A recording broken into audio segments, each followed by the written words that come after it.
John and Gabriel. John was at the extradition trial of his son. So perhaps some of you are curious about what went on there. Perhaps some of you are curious about how Julian is right now. And so I'm going to hand the mic over to Art Heitzer, who is the head of the steering committee for the National Lawyers Guild here in Milwaukee. Thank you very much. First of all, we want to welcome Gabriel and John to Milwaukee. I guess this is the first time to see the beautiful lakefront here and feel the vibes of people who have followed the case and are interested in learning more about it. And of course, everyone should be involved in celebrating our first National Juneteenth Day holiday. Let me just say a few words on behalf of the National Lawyers Guild related to the significance of Juneteenth and how it ties in with what we're here for today. So aside from the basic question of freedom, oppression, etc., Juneteenth represents the difference between what's written in the law officially, what is communicated to the people through media or whoever controls the news, and what is reality. So, Emancipation Proclamation, which ordered that all enslaved people in the states in rebellion would be abolished, was 1863. The Confederacy itself collapsed by early May of 1865. But meanwhile in Texas, because of control of the news, we won't let anyone know that you're supposed to be free. We're going to get another season or more of work out of you with no compensation for slavery.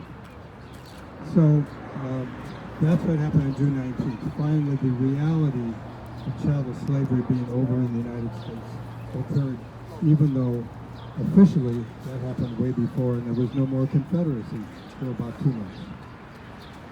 So today, I want to express on behalf of the National Lawyers Guild our unconditional support for the freedom of Julian Assange. You will hear probably more from his father and brother about the abusive situation he's been in, the false, not even charges, investigatory seizure, the conditions in the Ecuadorian embassy, and then the U.S. pressure when the government of Ecuador changed to have him arrested. But the Lawyers Guild, which also has international affiliates, has long supported freedom for people who are journalists. And some of the people in the New York Times or the Washington Post may not see WikiLeaks as journalism because they're more establishment than WikiLeaks is. But the importance of revealing the truth and then trying to put people in jail for revealing the truth is something that we all have to recognize. So without any further ado, I will just end by inviting you, our Lawyers Guild, and many of us are involved in a coalition seeking to normalize relations with Cuba. Just as Julian Assange has been totally demonized, the mass media in this country has tried to support the idea that Cuba should be sanctioned for how long? 60 years, 61 years. Most people in Cuba, most people in this crowd, their entire lives have lived under the regime of the U.S., and this is a quote, seeking to, quote, bring about hunger and desperation, end quote, on the people of Cuba to force them to overthrow their government because it didn't follow what the U.S. wanted. So there's one important thing is happening on Wednesday. The United Nations is going to vote on a Cuban resolution condemning the blockade and asking for it to end. We know a couple of things. We know that it will pass overwhelmingly. 90% of the world will vote for it. Every country in Europe, every country in Africa, with the exception of Israel, every country in Asia will vote for it. What we don't know is what the United States, with Israel following whatever we do, how they will vote under Biden. We know that Biden has continued every single one of 240 additional sanctions that Trump applied against Cuba and against U.S. people trying to relate to Cuba. Those are all still in effect. Hunger is a very serious situation in Cuba today. People are dying trying to get on rafts because of severe conditions, and that's all contributed to by our policy to strangle Cuba economically. So, right after this event at noon, we invite all of you to go up by the Colectivo. Across the street, there will be a stand for peace focused on this issue from 12 to 1. And then you've got yellow sheets, most of you, I think. Tomorrow at 1 o'clock, there will be a caravan. Representative Gwen Moore will help speak at the send-off rally for that. We'll go around the south side, around one of the TV stations as well, seeking to raise some consciousness, because generally our mass media, our freedom of the press, does not cover this issue. You'll see whether or not they even mention the UN vote on Wednesday. Typically they don't, but that's not news. The whole world's against us, and we won't tell people about it. So, again, we are here for justice, we are here for transparency, and people knowing what's going on in the world and in this country and in the UK with Julian. And we're very, very honored to have the father and brother of Julian Assange here today. Thank you very much.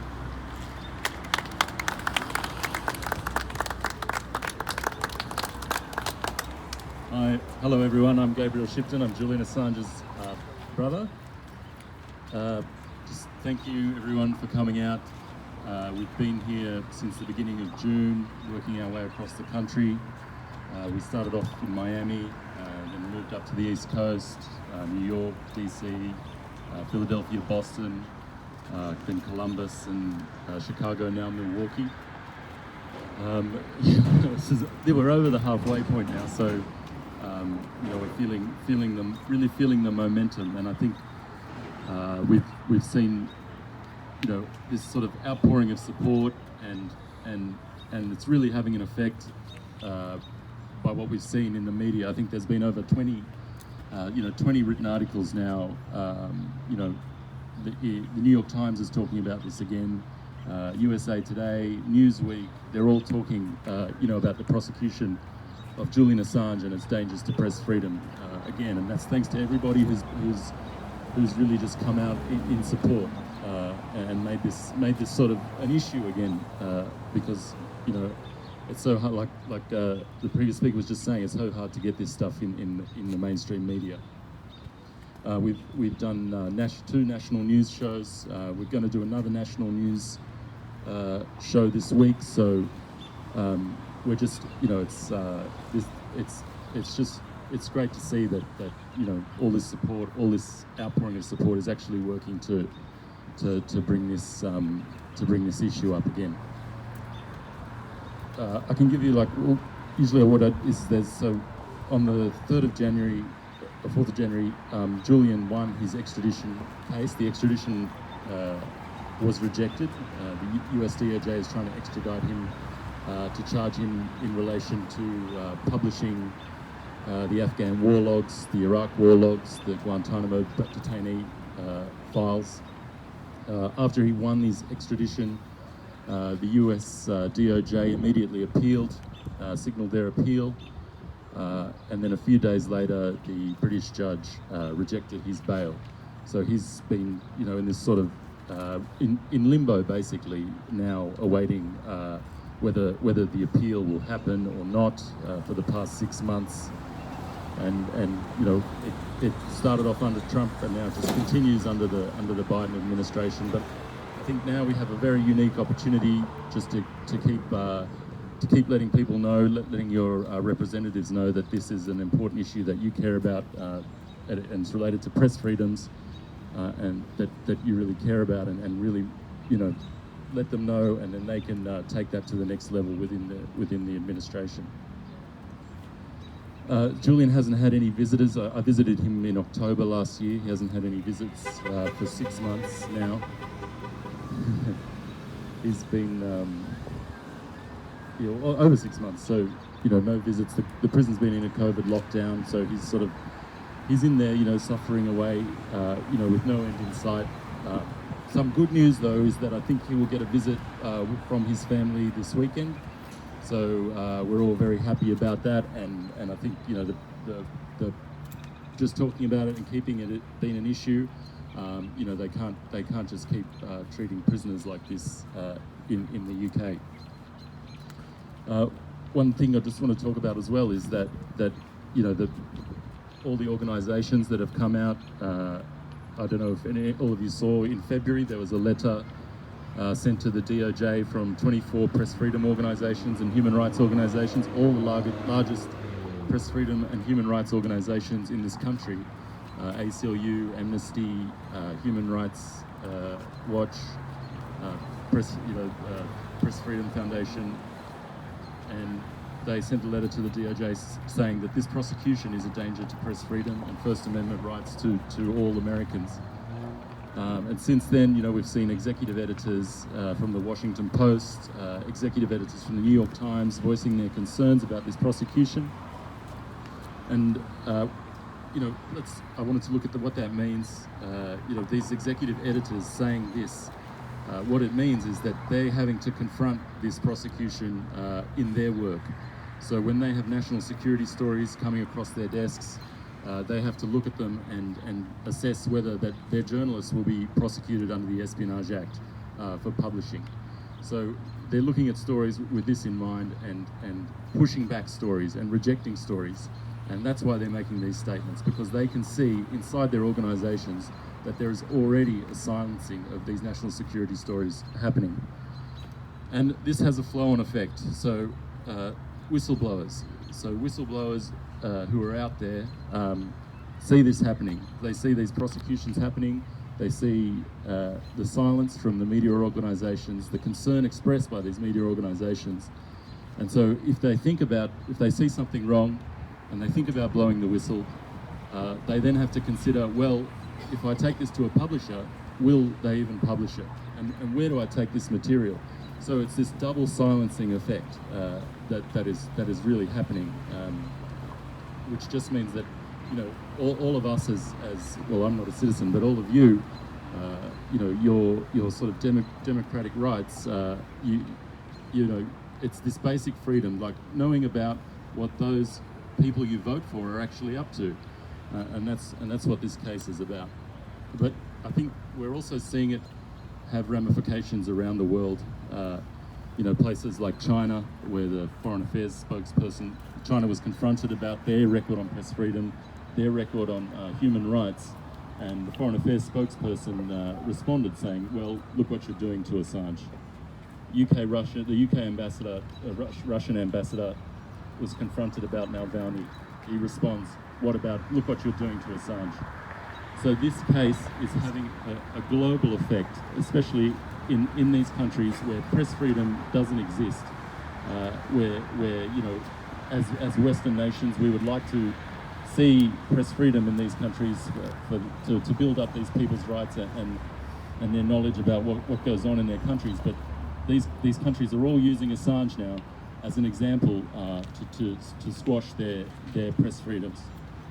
So I'll leave you with that, and thanks everyone again for coming out. Thank you, Anne, for organising. This is fantastic, and I'll hand over to John now. Thanks.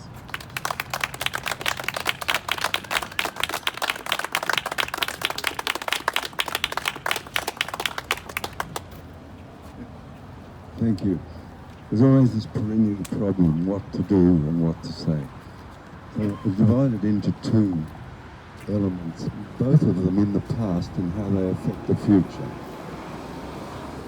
You may remember the USSR held in its repression of comment the Star Chamber trials. So that was a sort of a trial where everybody got a look at the accused, and a deluge of artificial and propaganda was placed before the accused, and the accused was always said guilty, go to jail. The similar circumstances for the USSR and the repression of comment and the repression of information resulted in the breakup of the USSR. People just didn't know any longer where they stood or what to do. Julian Assange's trial at the Old Bailey was similar. Julian was in a glass box up the back with a raised floor. He had to get on his knees and whisper to his instructing solicitor, who was standing on her tiptoes through a slot about that wide, about an inch and a half wide. The whispering could be overheard by the prosecutor and the prosecutor's instructing solicitors from the Department of Justice. The prosecutor's instructing solicitors sat alongside the prosecutor and were able to whisper into his ears, do this or don't forget that. Due process in law requires each side in our systems similar to yours, the UK and Australia, requires that each side to be equally armed so that the truth may out in the contention put before the judge. Witnesses are tested by either side, so they're examined and cross-examined. And the result is that you get close to justice or close to a fair hearing. Of course, in human things, there's nothing perfect, but you get close. That's what you work towards, to get close to justice. In Julian's case, it simply didn't happen. One testimony was from El Masri, who had been kidnapped by the CIA, sodomized, taken to rendition to Egypt. And then the CIA realised, oh, they've got the wrong fella. He's got the same name, but and so on. He was released and went back and took a case in Germany, and that case was assisted by the revelations that Chelsea Manning, Chelsea allegedly gave to Julian, and Julian published along with the New York Times, The Guardian, Der Spiegel, Le Monde, and many other newspapers around the world, Washington Post among them. He was a witness in the trial. They had several difficulties, with technical difficulties because, it was COVID time and everybody had to give their testimony over the TV, what they call Zoom. Only it didn't work, and they tried again, it didn't work. So 45 minutes of testing went by, and the prosecutor and the judge said, oh, well, we can't get him, just let's leave that, and it can be submitted. So Julian immediately, may God preserve him, got up in this box and shouted at the top of his voice, I will not allow this court to censor the testimony of a torture victim. I was there, Gabriel was there. The prosecutor looked at his feet as though the answer was in his shoes. The judge lowered her head, just a momentary shame that she should have felt the entire time. And El Masri's, the gist, what they call the gist, a summary of El Masri's testimony was read out by the defence lawyer, Edward Fitzgerald. So that gives you just an indication of what that circumstance was like. And that circumstance, if Julian is extradited to the United States and faces trial in Virginia at what they call, which has never ever had an acquittal, never. 175 years in jail under SAM, Special Administrative Measures, which in themselves are a Cheney Bush-era horror. That'll be the end. It'll be the similar circumstance which brought about the crushing of the spirit of the people in Russia and USSR, where they abandoned belief in their country because they just couldn't get fair, reasonable information to make judgments upon what their country was doing and the circumstances surrounding its policies in this area, that area, and foreign affairs. And so it will be here where you will just only receive what the government wants you to hear, because everybody will be too terrified to come forward and say, oh, no, that's not so, because they will end up in some court facing 175 years jail and what they call a plea bargain, and they'll bargain it down to 10 or 15 years. In the case of Julian, there's lawyers in 5 jurisdictions. There's the European, the EU community lawyers. There's the lawyers in the UK. There's the lawyers in Australia. There's the lawyers in the United States. There's the lawyers in Spain. Who would want to face that if you reveal lawyers on 3 continents and 5 jurisdictions? Nobody. What publisher would come up with 100,000 people around the world working towards the freedom of a person so charged like Julian is? No one. This is a global phenomenon, and you do yourselves a great justice and increase your status and your understanding. I mean spiritual status. I don't mean to say that you'll be able to hop in a Cadillac and go up the road, but your spiritual status and depth of understanding, how it reflects upon your own community to defend Julian Assange. So I thank you from the bottom of my heart. I'd just like to add one thing, which I normally do. You might see leaks in the negative. You know, oh, it's always the government's done this rotten and that rotten, which is a bit oppressive, you know, because, you know, we don't want our governments to be wandering around declaring wars and bombing people, wedding parties and funeral orations and so on, and have drones floating. So it always seems bad, or however it's not. So Chelsea, allegedly, and the leaks, they brought about 3 areas of renewal. First of all, one leak. It was in 2006. Soldiers, this happens to soldiers when they're put in these circumstances where they are on patrol and constantly in fear of IEDs, and be blown to bits. Common in Iraq was that you lose your balls and your testicles because of the